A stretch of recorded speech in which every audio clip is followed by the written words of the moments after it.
Hello there. You know, it might be fair to say that Rome and Italy, they've seen better days, because we're talking about Europe's third largest economy, and it continues in trouble because its latest GDP, that's the gross domestic product, basically the wealth of the country, figures out this morning confirms that Italy's economy shrank.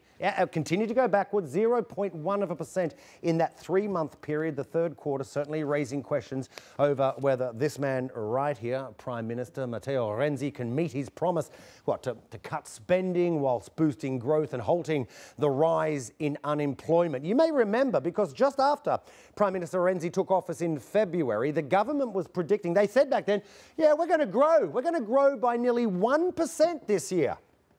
How wrong they were, because we now know that Italy's economy is expected to shrink by almost half of 1% this year. This is according to the latest European Commission forecast. And all of this compounds the fact that the Italian economy has been stagnant since 2008, in fact, enduring 3 recessions since then, still in one right now.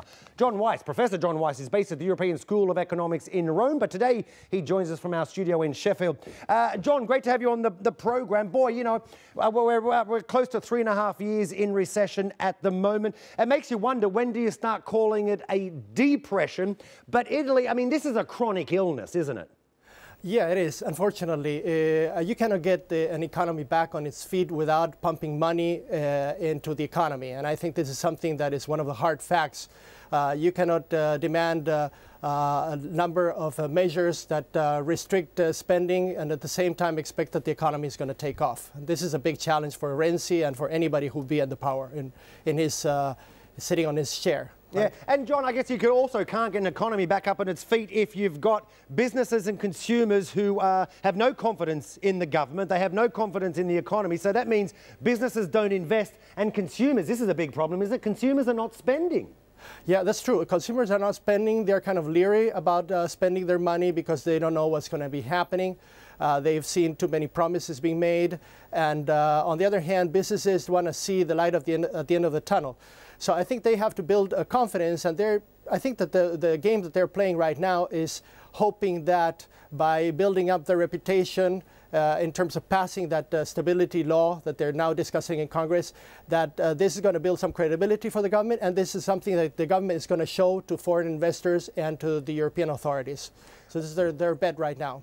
Well, you mentioned government spending. I'm just wondering a couple of other key points that this government, this Prime Minister must do, because you're also looking at a country that has, like Japan, an aging population. So all of its young, it relies, of course, on the youth to generate the economy. But the youth, what is it, 43, 44% youth unemployment? I mean, is one of those key points changing the labor laws? Yes, I mean, you cannot offer jobs from public spending, and that's something that we have realized long ago. And although some of the unions don't like to hear this, so they have to get foreign direct investments to come into the economy. But foreign investors want to see some stability. They want to see some laws passed.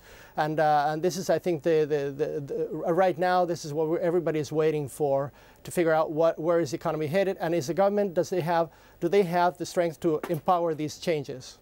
Okay, your earpiece just fell out, but that's okay. You ended on a good note. John, he can't hear me, but we thank him very, very much there, Professor John Wyse. Okay.